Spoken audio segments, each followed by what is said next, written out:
Hello दोस्तों, स्वागत है आपका। तो इस वीडियो में हम यूपी पीसीएस मेंस को लेकर कुछ बात करेंगे। साथ ही साथ हम यूपी स्पेशल के एक टॉपिक को स्टार्ट करेंगे। तो पहले हम बात करते हैं मेंस को लेकर। तो जैसा कि 2 दिन पहले क्या आया था, रिजल्ट आया था यूपी पीसीएस प्री का 2024 का। अब मेंस जो हमारा प्रस्तावित है वो मेंस कब प्रस्तावित है, जून में है। तो जून में अगर मेंस है तो उसके लिए अगर हम टॉपिक की बात करें तो जैसे जीएस पेपर जो फर्स्ट सेकंड और थर्ड होते हैं, ये पेपर तो नॉर्मल जो जीएस हम पढ़ते हैं वही होते हैं, हिस्ट्री, ज्योग्राफी, पॉलिटी, इकोनॉमी। अब दिक्कत आती है जब मेंस में वो आती है फोर्थ पेपर में जो इथिक्स का पेपर है, और वर्तमान में जो 5वां और 6ठा पेपर जो जोड़ दिया गया है, 5th और 6th, जिसमें क्या है ऑप्शनल की जगह यूपी स्पेशल है। तो पिछले वर्ष पहली बार हुआ था तो नंबर काफ़ी कम आए थे इसमें, 5th पेपर में और 6th पेपर में। 6th पेपर में तो अगर आपने देखे होंगे तो 50 नंबर के आसपास आए थे इसमें, तो मतलब इतना कट ऑफ कम गया था। तो अगर हम बात करें इसकी तो हम आज से क्या करेंगे, यूपी स्पेशल का जो 5th पेपर है और 6th पेपर है जो स्पेशल यूपी के लिए है, इन पेपरों की दोनों की चर्चा करेंगे एक एक टॉपिक करके लाइन से। जैसे कि पहला टॉपिक है, मतलब जब हम 5th पेपर को उठाते हैं तो 5th पेपर में क्या सीधा लिखा है, यूपी का जो हिस्ट्री है और यूपी के हिस्ट्री के साथ साथ यूपी का जो पॉलिटी वाला एरिया है, इसके साथ कुछ छोटे छोटे टॉपिक भी आते हैं पॉलिटी से जुड़े हुए, बाकी करेंट अफेयर्स के हैं। तो मेन जो टॉपिक है वो हिस्ट्री और पॉलिटी है जो यूपी का, वो कौन से पेपर में, 5th पेपर में। तो हम स्टार्ट करेंगे 5th पेपर में। अब हिस्ट्री का टॉपिक तो बड़ा ब्रॉड है, जब हम यूपी स्पेशल के लिए भी पढ़ेंगे तो उसमें पहला जो टॉपिक आता है वो आता है उत्तर प्रदेश का पुरा पाषाण काल, मध्य पाषाण काल और नव पाषाण काल। मतलब हम बात करते हैं पैलियोलिथिक, मीजोलिथिक, नियोलिथिक एज की, तो पाषाण युग के बारे में हम सबसे पहले स्टार्ट करते हैं। क्योंकि अगर हम हिस्ट्री को क्रोनोलॉजी से डिवाइड करें तो हिस्ट्री में सबसे पहले क्या आ जाता है, एंशिएंट हिस्ट्री। तो एंशिएंट का हम डिवाइड करके पढ़ेंगे। सबसे पहला हम पढ़ेंगे क्या चीज़, पाषाण काल, जो पत्थर वाला युग हुआ करता था। उसके बाद हम पढ़ेंगे पाषाण काल के बाद सैंधव सभ्यता, सिंधु घाटी सभ्यता, जो कि अब वर्तमान में सरस्वती घाटी सभ्यता भी कही जाती है। इसके बाद हम आगे जाएंगे वैदिक एज में, और इन्हें हम केवल पढ़ेंगे यूपी के पर्पस से, जो 5th पेपर है। अभी हम हिस्ट्री के पर्पस से इन्हें नहीं देखेंगे, जो इंडियन हिस्ट्री हम देखेंगे, जो यूपी के पेपर में जीएस में जो हमें काम आएगी, 5th पेपर में जहाँ से क्वेश्चन आएंगे। तो हम सारे टॉपिक को ये देखेंगे एक एक करके। तो पहला टॉपिक 5th पेपर का है वो है यूपी स्पेशल में हिस्ट्री का, उत्तर प्रदेश में जो प्राचीन काल का इतिहास है उत्तर प्रदेश का। तो उसे पहले हम समझते हैं थोड़ा। तो अगर हम उत्तर प्रदेश के इतिहास को बात करें तो उत्तर प्रदेश का हम जैसे इंट्रो वगैरह लिखेंगे तो हम कैसे लिख सकते हैं, उत्तर प्रदेश का इतिहास उतना ही पुराना है जितना गंगा में बहता पानी। ऐसे इंट्रो देंगे कि उत्तर प्रदेश का इतिहास काफ़ी पुराना है। अब बात करें उत्तर प्रदेश में इतिहास तो हज़ारों सालों से चल ही रहा है, तो हम पहले इन्हें थोड़ा समझेंगे। उसके बाद हम एक क्वेश्चन फ्रेम करेंगे तीनों पे, पाषाण काल के जो तीनों चरण है, पुरा पाषाण काल, मध्य पाषाण काल और नव पाषाण काल, पहले से समझते हैं। तो सबसे पहले आता है पुरा पाषाण काल, सबसे पुराना वाला पाषाण काल, जब इंसान फुल जंगली हुआ करता था। चूंकि हमें इन चीज़ों को याद रखना, 5 मिनट में आंसर भी लिखना है, तो इन्हें थोड़ा क्रोनोलॉजिकल अच्छे से याद रखेंगे जो आसान भाषा में। तो पहला है पुरा पाषाण काल, जब इंसान जंगली हुआ करता था। अब अगर जंगली रहेगा तो हमें 1-2 पॉइंट मिल जाएंगे वहाँ से। अगर जंगली होगा व्यक्ति तो वो कैसा होगा, हंटर एंड गैदरिंग वाला होगा, तो खाने को क्या करेगा, शिकार करेगा और उसे संरक्षित रखेगा कुछ समय के लिए। तो जंगली जीवन हुआ करता था। तो वर्तमान में जैसे हम इंटरनेट स्लो से भी परेशान होते हैं, तो हम उस समय की अगर सोचेंगे जब लोग केवल जंगल में ही हुआ करता था, सुबह उठो, खाओ पियो, जंगल में जानवर को मारो और रात्रि में सो जाओ पेड़ के नीचे, ये जीवन शैली हुआ करती थी। आज भी हमें ये जीवन शैली मिलती है जो नोमैडिक हुआ करते हैं। जैसे आजकल जो ब्लॉगर होते हैं ना, घूमने वाले, टिकटॉक वाले, इधर से उधर, तो लगभग वैसी हुआ करती थी। लोग एक जगह से दूसरी जगह जाता था, बस वीडियो नहीं बनती थी। तो पूरा पाषाण काल वो काल हुआ करता था जब इंसान पूरी तरह जंगली हुआ करता था, ये हमने देखा। अब उत्तर प्रदेश में पूरा पाषाण काल के प्रमाण देखें तो हम लास्ट में एक चार्ट भी देखेंगे, जिस चार्ट के जरिए हम पूरा याद कर लेंगे। तो अभी हम देखते हैं पुरा पाषाण काल के स्थल, क्योंकि अगर प्रश्न में आएगा क्वेश्चन में कि उत्तर प्रदेश के पाषाण काल की कल्चर के बारे में बताना है, स्थलों के बारे में बताना है, तो हमें 2-4 स्थल पता होने चाहिए। पहला है सोन नदी घाटी के बारे में। अब अगर हम उत्तर प्रदेश का इतिहास देखते हैं तो सबसे पहले हमें उत्तर प्रदेश की मैपिंग पता होनी चाहिए, क्योंकि जब हम इतिहास की बात करेंगे तो उत्तर प्रदेश की मैपिंग होनी चाहिए, जो हम बार बार इसमें डिस्कस करेंगे वीडियो में। तो उत्तर प्रदेश का जो इतिहास मिला है, एंशिएंट में भी हम पाषाण काल की बात कर रहे हैं, तो ये वाला हमें एरिया एरिया याद रखना है। यहाँ पे बेलन नदी घाटी है, चौपानी मांडू बाग वगैरह के जो एरिया मिलेंगे सोन नदी घाटी का, तो उत्तर प्रदेश का ये एरिया याद रखना है जब हम पाषाण काल को याद करेंगे। तो पाषाण काल में हमें कुछ नहीं, इस एरिया को टारगेट करना है अगर, और जब मेंस में हमें बनाना होगा तो हम यही मैप बना के ऐसे करके आएंगे और इस एरिया में हम दिखाएंगे कुछ जगह, जैसे कि सोन नदी घाटी। अब देखो कोई भी सभ्यता का जब डेवलपमेंट होता है या कोई संस्कृति का डेवलपमेंट होता है तो ऐसी जगह पे होता है जहाँ पानी हो।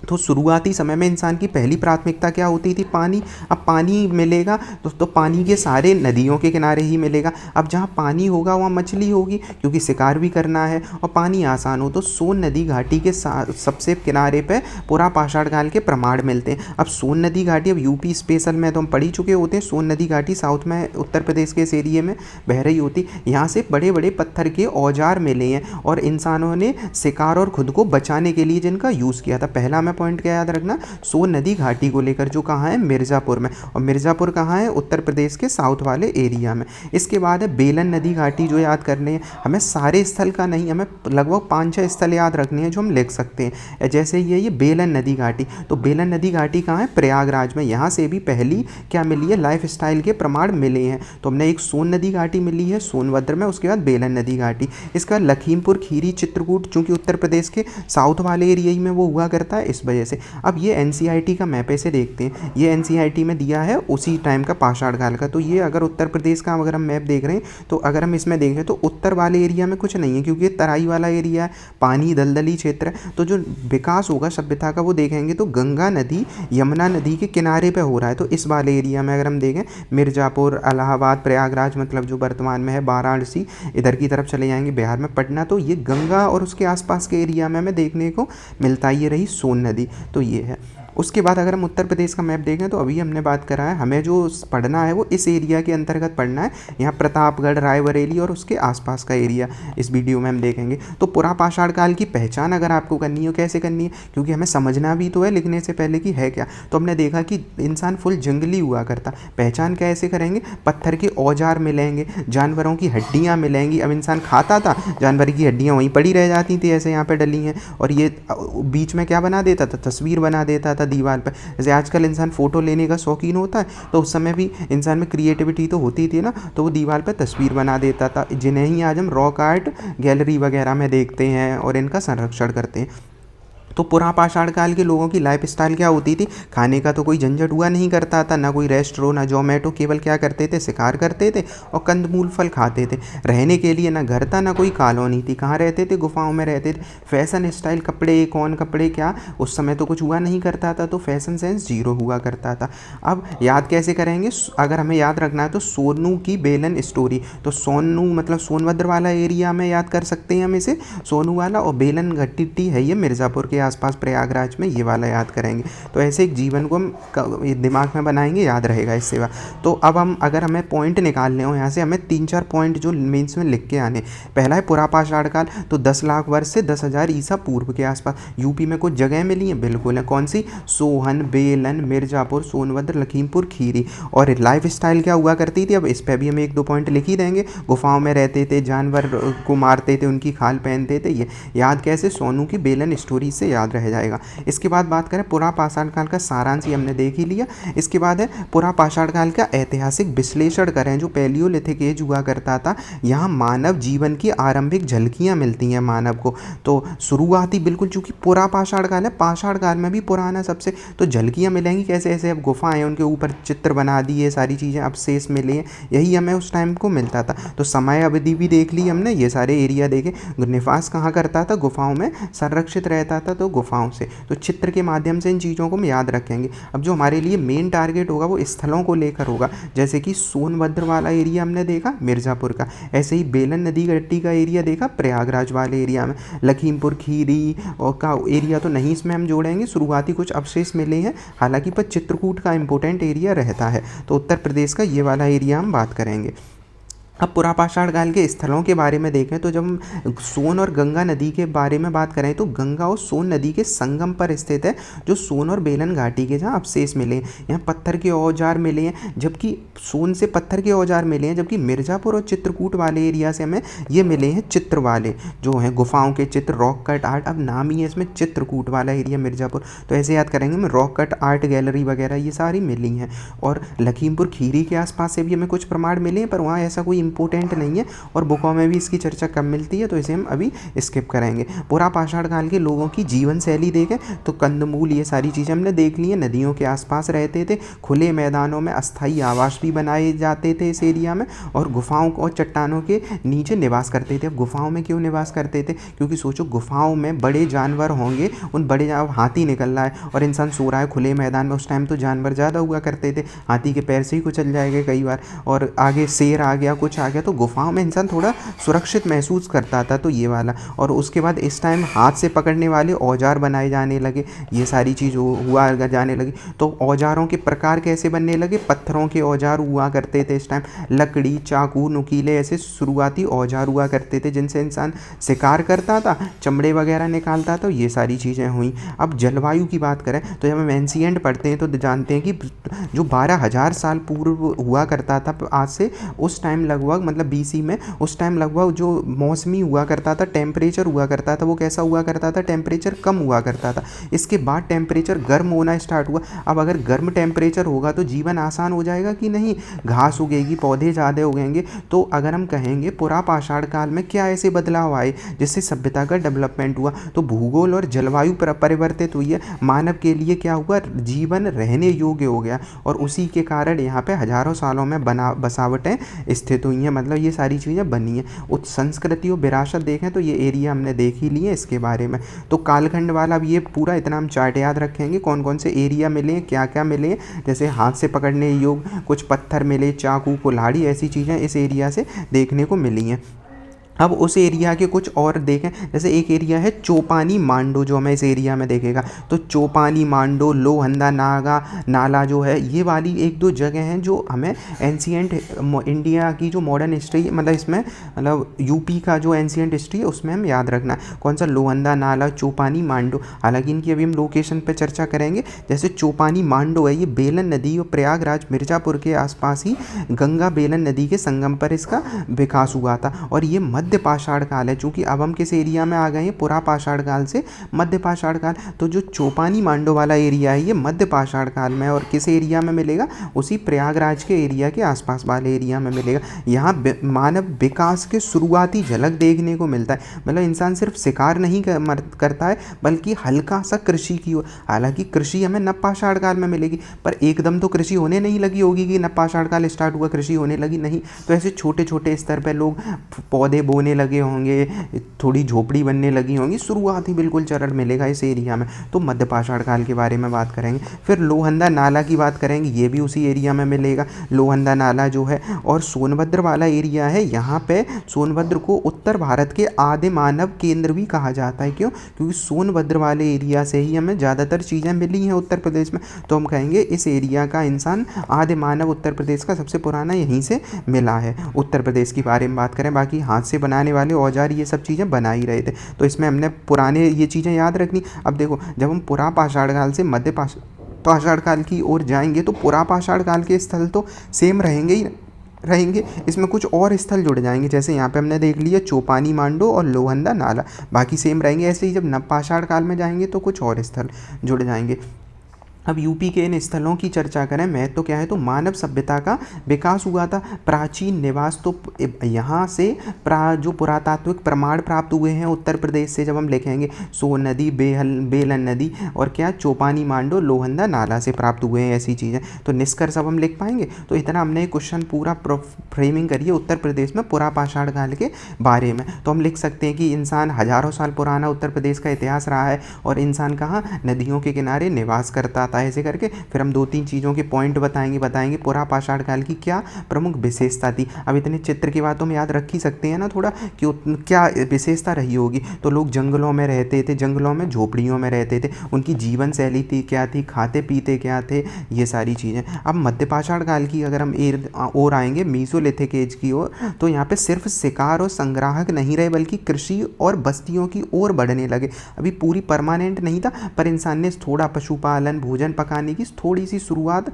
स्टार्ट करने लगेगा, मतलब थोड़ा हम चेंज होने लगे। तो ये एरिया में 10,000 से लगभग 8,000 मिलेगा, कहीं कहीं अलग अलग टाइमलाइन मिलता है। तो हम 10,000 से नीचे वाले एरिया में से याद रखेंगे, 10 से 8, यहाँ पे 4 तक लिखा है। तो क्योंकि अलग अलग स्थान पे अलग अलग होता है, तो हम 10,000 के आसपास से कम रखेंगे, क्योंकि 12,000 से 10,000 हम जोड़ देंगे पुरा पाषाण काल के बारे में। तो ये नव पाषाण काल और पुरा पाषाण काल के मध्य की कड़ी है, मतलब मध्य पाषाण काल है पुरा और नव पाषाण काल के। यहाँ पे पत्थर के औजार छोटे होने लगे। अब पहले क्या हुआ करता था, बड़ा सा औजार हुआ करता, मतलब पत्थर, एक इंसान इतना सा है, पत्थर इतना बड़ा है, पत्थर को फेंकेगा इंसान। अब इसे आसानी से तो उठाया नहीं जा सकता ना, इससे छोटे चिड़िया का शिकार करना है तो इस बड़े पत्थर से कर लेंगे, चिड़िया ही दब जाएगी तो खाने के लिए क्या बचेगा। तो इंसान ने छोटे पत्थर यूज़ करने स्टार्ट किए, इनसे शिकार भी आसान हो जाएंगे, भाले में इन्हें यूज़ कर सकते हैं। तो पत्थर कैसे होने लगे, छोटे, क्योंकि इंसान का दिमाग का विकास हुआ, उसने थोड़ा तकनीक यूज़ की और छोटे पत्थर यूज़ करने लगे। तो इसके एरिया हम देख लें तो फिर से एरिया कुछ बढ़ेंगे, क्योंकि हम जैसे जैसे विकास की ओर बढ़ेंगे, मतलब नए एंशिएंट में हम हड़प्पा की तरफ आएंगे, तो उस एरिया में स्थान कुछ कुछ इंसान का प्रसारित होगा। सोचो, इंसान पहले एक एरिया में डेवलप हुआ, अब उस एरिया से विस्तार करेगा ना समय के साथ, इधर उधर घूमेगा, इधर उधर जाएगा। तो वैसे ही है, चौपानी, मांडू, प्रयागराज, बेलन नदी के हमने देखा, उसका सराय नाहर, प्रतापगढ़ तक अब इंसान अब पहुँच गया। तो बरेल, रायबरेली, और अब इस एरिया में देखेंगे तो प्रतापगढ़ और ये एरिया मिल जाएगा प्रतापगढ़। तो वहाँ पे सराय नाहर, महादहा, दमदमा ये प्रतापगढ़ में मिलेंगे। महादहा ये प्रतापगढ़ रायबरेली के पास है, तो इसे प्रतापगढ़ ही हम याद रखेंगे। महादहा, दमदमा, यहाँ से पशुपालन, मानव अवशेष मिले हैं, प्रारंभिक कृषि के साक्ष्य मिले हैं, जनसंख्या वृद्धि के संकेत मिले हैं। कहाँ से, सराय नाहर, दमदमा, महादहा, तीनों एरिया कहाँ है, प्रतापगढ़ के आसपास वाले एरिया। तो चौपानी मांडो से हमें बस्ती मिली है, सराय नाहर से हमें क्या मिला है, मानव अवशेष मिले। तो ऐसे याद कर सकते हैं कि सराय नाहर में नहर में सरा दिया होगा तो सराय नाहर हो गया। दमदमा में दबा दबा के भर दिया तो क्या था, तो यहाँ पे कई सारे मतलब जो हड्डियाँ वगैरह अवशेष मिले, तो पशुपालन के भी साक्ष्य मिले हैं। महादहा से कृषि के प्रमाण मिले हैं। चौपानी मांडो हमने देख लिया, ये बेलन नदी के आसपास चौपानी मांडो हुआ करता था। तो बेलन नदी और इधर चौपानी मांडो वाला एरिया है। यूपी का पहला स्थान है जहाँ भोजन पकाने के प्रमाण मिले हैं। कहाँ से, चौपानी मांडो। ऐसे याद कर लो, पानी है तो भोजन हो जाएगा, तो चौपानी मांडो से भोजन पकाने के प्रमाण मिले हैं। अब पत्थर यहाँ पे कैसे हो जाएंगे, छोटे होने लगेंगे, थोड़े चूल्हे के अवशेष भी मिलेंगे इस एरिया से। सराय नाहर की बात करें तो प्रतापगढ़ वाले एरिया में है, यहाँ शिकार करने वाले मध्यकालीन लोगों का निवास स्थान हुआ करता था। कौन सा, सराय नाहर। यहाँ से मानव कंकाल मिले हैं, ये कंकाल दिख रहे हैं, तो सराय नाहर से मानव कंकाल मिले हैं। लोग समूह में रहते थे, हिरण, मृग, इन सब की हड्डियाँ यहाँ से मिली हैं। उसके बाद है दमदमा वाले एरिया में बात करेंगे तो प्रतापगढ़ वाले एरिया में दमदमा है, यहाँ मानव कंकाल मिले हैं। मानव कंकाल के साथ साथ लोगों के शारीरिक विज्ञान को हमें समझने में यहाँ से मदद मिली है। पशुपालन के भी यहाँ पे प्रमाण मिले हैं। लोग सिर्फ शिकार नहीं करते थे, हम दमदमा से जान गए कि लोग केवल शिकार नहीं करते थे बल्कि पशुपालन भी करते थे, जिनमें जैसे कैटल वगैरह सी, मतलब बकरी, भेड़, इन सब का पालन होने लगा था। महादहा वाले एरिया से बात करेंगे तो ये भी उसी एरिया में है, प्रतापगढ़ वाले एरिया में। चूँकि प्रतापगढ़ और रायबरेली पास है तो एरिया थोड़ा बड़ा होता है, तो 1-2 जिले तो आ ही जाते हैं। तो महादहा पर मूलतः प्रतापगढ़, यहाँ से मानव कंकाल, औजार, ये सारी चीज़ें मिली हैं। अब इनमें से हमें 1-1, 2-2 पॉइंट याद रखने हैं, केवल बस समझने के लिए हम ज़्यादा पढ़ रहे हैं। पॉइंट हम कैसे करेंगे वो अभी हम देखेंगे क्वेश्चन के माध्यम से। उसके बाद है मध्य पाषाण काल के लोगों की जीवन शैली क्या रही होगी। तो हमने जो पुरा का पढ़ा उसी में थोड़ा चेंज कर देना है कि छोटे पत्थर यूज़ करते थे, कुछ शिकार करते थे छोटे जीवों का और कुछ को पालते भी थे। चौपानी मांडो और महादहा से भोजन पकाने के प्रमाण भी मिले हैं, जबकि दमदमा, महादहा से लोग फसल उगाने की कोशिश कर रहे थे। नव पाषाण काल तक कोशिश पूरी हो जाएगी, पर दमदमा, महादहा से लोग फसल उगाने की कोशिश कर रहे थे। पशुपालन की शुरुआत इसी एरिया से मिलती है। मध्य पाषाण काल के औजार और तकनीक देखें तो जो माइक्रोलिथिक यूज़ होने लगे थे, मतलब पत्थर अब छोटे होते चले जाएंगे, और पत्थर अगर छोटे होंगे तो चाकू, धनुष, नुकीले औजार बनाना आसान हो जाएगा, और अगर छोटे औजार होंगे तो मिट्टी खोद भी सकते हैं, सारी चीज़ें आसान हो जाएंगी।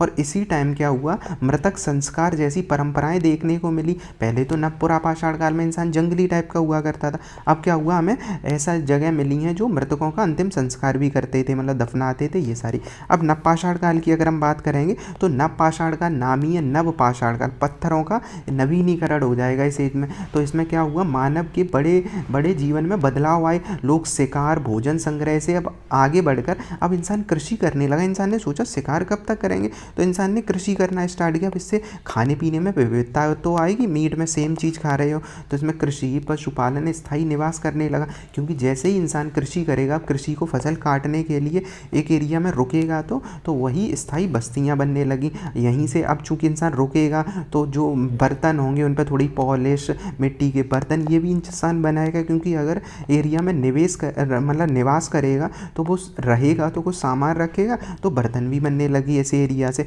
तो नवपाषाण काल 7000 से 2000 ईसा पूर्व के आसपास, मतलब हड़प्पा से ठीक पहले हम नवपाषाण काल कहेंगे, क्योंकि बीच में एक ताम्र पाषाण आएगा बस केवल, तो हम कह सकते हैं 7000 8000 के आसपास नवपाषाण काल। कृषि का प्रारंभ, तो लोग जंगल में, अब जंगल की बजाय अब क्या करने लगे थे, खेती करने लगे थे, झोपड़ी नुमा घर बनाने लगे थे, पशुपालन करने लगे थे नवपाषाण काल के बाद। अब इसी में एक पहली जगह है, याद रखनी है, लहोरादेव। लहोरादेव कहाँ है, संत कबीर नगर। अब जैसा हमने जाना कि इंसान निवास के साथ, मतलब समय के साथ साथ बढ़ने लगेगा, अभी इंसान इस एरिया में था, अब संत कबीर नगर थोड़ा ऊपर की तरफ मिलेगा, तो लहोरादेव में संत कबीर नगर था। पर हम इसे पढ़ क्यों रहे हैं, यहाँ सबसे पहले पुराने चावल की खेती के प्रमाण मिले हैं। तो लहोरादेव में भारत में सबसे पुराने चावल की खेती के साक्ष्य कहाँ मिले, लहोरादेव में। तो हम क्या याद करेंगे, यहाँ पे फसल थी वो लहरा रही थी सबसे पहले, मिट्टी के बर्तन वगैरह मिलेंगे, क्योंकि अब अनाज होगा तो इंसान रखेगा ही अनाज बर्तन में। उसके बाद एक मिला है कोल्डी हवा, तो ऐसे याद रख लो, कोल्ड स्टोर होता है ना, तो कोल्डी हवा, अब अनाज पैदा हुआ तो इंसान कोल्ड में रखेगा, तो कौन से काल में, नवपाषाण काल में। तो कोल्डी हवा प्रयागराज में एक जगह का नाम है, मतलब जगह का, कोल्डी हवा कहाँ है, प्रयागराज। तो कोल्ड स्टोर कहाँ है, प्रयागराज में, से याद कर लेंगे। यहाँ पे क्या हुआ है, बर्तन मिले हैं, भोजन पकाने की उन्नत तकनीकें मिली हैं, मिट्टी के और ऐसे छोटे मोटे घर के अवशेष मिले हैं, तो ये है। उसके बाद है खैरीपुर, ये तो ज़्यादा इंपॉर्टेंट नहीं, हरदोई के आसपास वाला एरिया में मिलेगा। तो नवपाषाण काल की अब जीवन शैली देखेंगे तो सबसे पुराने चावल की खेती लहोरादेव कोल्डी हवा से मिला है। गेहूं, जौ, बाजरा जैसी फसलें मिली हैं। गांव, मतलब घर बनने लगे थे, इंसान थोड़ा स्थायी निवास करने लगा था। तो ये तकनीक और संस्कृति देखें तो मिट्टी के बर्तन यूज़ होने लगे थे, तकनीक उन्नत होने लगी थी, मतलब अब हसिया, कुल्हाड़ी ऐसे छोटे यंत्र बनाने लगे। अब फसल बो तो दोगे, काटोगे भी तो ये सारी चीज़ें। मृतक संस्कार अच्छे से होने लगे थे। अब धार्मिक गतिविधियाँ होने लगी, क्योंकि इंसान निवास करेगा तो दिमाग बैठे बैठे को सोचेगा, तो सोचा बारिश क्यों हो रही है, अब बारिश क्यों हो रही, सोचा भगवान ने करी होगी, तो ऐसे ही करके धार्मिक गतिविधियाँ आने लगी। अब इंसान मातृ पूजा करेगा, क्योंकि पृथ्वी ही तो धरती सब दे रही है, तो मातृ पूजा, मूर्ति पूजा, ये मतलब मूर्ति अभी ऐसा तो नहीं मूर्ति बनने लगी, पर एक तरीके से प्रकृति पूजा की शुरुआत हो जाती है। तो कृषि का जन्म हुआ लहोरादेव यहाँ से एरिया से। औजारों में सुधार हुए, पशुपालन हुए हैं। तो अभी हम समझ चुके हैं इस पूरे टॉपिक को। अब तुलना कर सकते हैं, अगर हम तीनों एरिया हमने देख लिए नवपाषाण का, तो वही सेम चीज़ है, बस इसमें शॉर्ट में मैंने लिख दिया इस वजह से, ताकि इनकी तुलना में जब पेपर में आए तो हम इनकी तुलना आसानी से करके एग्जाम में लिख सके। तो इतना याद कर सकते हैं केवल। तीनों का विकास क्रम देखें तो हम ये भी अब समझ चुके हैं कि शुरुआत में इंसान मध्य पाषाण काल तक जो था शिकार की तकनीक में सुधार करता था, निवास स्थान बदलता रहता था शुरुआत के दौर में। पुराने मध्य पाषाण काल के बारे में, आग की शुरुआती चरण था, वैसा तो था नहीं आग का आविष्कार। आग तो मानव हुआ होगा तो आग तो हुई होगी, आग तो नेचुरल फिनोमेना है, आग तो कभी भी लग सकती है। पर आग की खोज का मतलब ये था कि इंसान ने पत्थर के यूज से ये पता लगा लिया कि ऐसे आग लगती है, तो आग का आविष्कार थोड़ी ना कि आग तो पहले से ही मौजूद थी। तो बस ये चीज़ इसी काल में होने लगी थी इंसान में। अब आग होगी तो जानवर पास नहीं आएंगे, गुफा में आग लगा दी, अब शेर अंदर थोड़ी ना आएगा, तो ऐसी चीज़ें। तो मध्य पाषाण के हल्के से नवपाषाण काल क्या हुआ कि इस एरिया में कृषि का सुधार हुआ, स्थायी निवास होने लगे इस वाले टाइम लाइन में। पुरा से मध्य का एक चरण देखा हमने ऊपर, अब मध्य से नवपाषाण काल वाले, इसमें स्थायी कृषि निवास होने लगा, पशुपालन होने लगा, सामाजिक संगठन बनने लगा। ये इंपॉर्टेंट रहेगा, स्थान निवास करेगा अब इन झोपड़ियों में, तो शाम को बैठेगा कि नहीं, बैठक करेगा, तो उसी से समाज का डेवलपमेंट हुआ। ये सारे वो एरिया हैं जो हमें याद रखने हैं, यहाँ से आपको 4-5 याद कर लेने जो हम पेपर में लिख सकें इनके बारे में। अब यूपीएससी में हमें याद क्या करना है, मतलब यूपीएससी या जो हम मेंस के लिए भी पढ़ रहे हैं पीसीएस के लिए, तो शिकारी से इंसान किसान तक बदला। आज हमने इतना पढ़ा, पुरापाषाण काल में इंसान शिकारी था और किसान तक कैसे आया, ये हमने आज के एरिया में देख लिया, इन तीनों चरणों में देखा। इसके निष्कर्ष में हम लिख ही देंगे अब कि मध्यपाषाण काल पाषाण काल की ये विशेषता हुआ करती थी। तो ये हमने आज पाषाण काल के बारे में पूरा देखा। अगर हम इसके बारे में क्वेश्चन देखें इसी टॉपिक से संबंधित, तो हम क्वेश्चन को अगर फ्रेमिंग करें तो इस एरिया में हम शॉर्ट में रख सकते हैं। ऐसे हमें बिल्कुल शॉर्ट में ही तो समझना है, ये तो हमने समझा था। तो हम कहेंगे उत्तर प्रदेश के प्राचीन इतिहास को हम 3 चरण में बांटेंगे, मतलब पाषाण काल को, पुरापाषाण काल, मध्यपाषाण काल, नवपाषाण काल। क्यों हमें शॉर्ट में रखना, इस टाइम इंसान शिकारी होता था, फिर घर बसाने लगा, बाद में खेती करने लगा नियोलिथिक एज में। इसके बाद हम टाइमलाइन बता देंगे उन्हें, जो हमने पढ़ा है केवल वही चीज़ है, बस हमने शॉर्ट में करना है। प्रमुख पाषाण काल के स्थल बता देने हैं, 1-2 पूछा जाएगा। फिर मध्य पाषाण काल में सेम चीज़ हमें बता देनी है कि टाइमलाइन ये हुआ करती थी, 8000 के आसपास लोग शिकार करते थे, फल सब्जी इकट्ठा करते थे, छोटे समूह में रहने लगे मध्य पाषाण काल में, औजार वगैरह बनाने लगे, ये सब। अब दीवारों पर ऐसी पेंटिंग वगैरह इंसान करने लगा था, तो ये हुआ। इसके बाद मध्य पाषाण काल के प्रमुख स्थल प्रयागराज में हमने देखा था, अभी वाले एरिया में, गुफा वाले एरिया में, साथ ही विंध्याचल, सोनभद्र जो मेन ही एरिया था, ये डेवलपमेंट हुआ। जबकि नवपाषाण काल वाले एरिया में हम देखेंगे तो इंसान अब शिकारी नहीं रहा, इंसान अब खेती की ओर बढ़ गया था। तो ये याद रखना, गांव में निवास करने लगा। तो हमने इतने ज़्यादा डिटेल से पढ़ा है कि अब इसे हम आसानी से लिख सकते हैं। जैसे लहुरादेव में अब हम लिख सकते हैं ना, याद,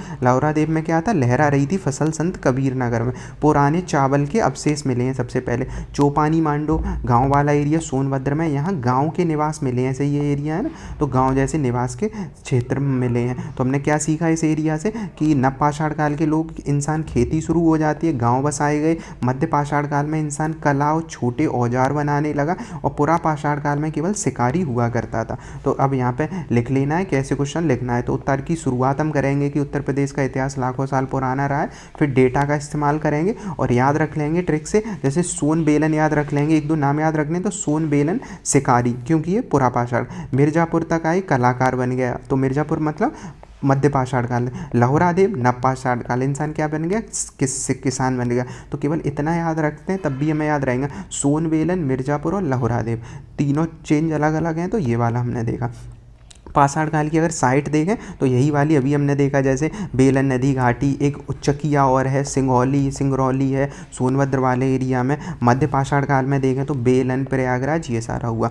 तो आपको बताना है कैसा लगा इस वीडियो में। हमने ये अभी केवल मेंस का जो 5th पेपर है उसका फर्स्ट चैप्टर ही किया है। फर्स्ट चैप्टर में भी छोटा सा हिस्सा है ये पाषाण काल के बारे में। अब अगले वीडियो में हम क्या करेंगे, अगले वीडियो में हम ताम्र पाषाण के काल से स्टार्ट करेंगे, और जो सिंधु घाटी सभ्यता है, सरस्वती घाटी सभ्यता है, वहाँ तक स्टार्ट करेंगे, और उसके बाद हम वैदिक की ओर जाएंगे। तो ऐसे करके हम 5th और 6th पेपर को कंप्लीट करने की कोशिश करेंगे। तो ये हमारा पहला वीडियो था इस बारे में।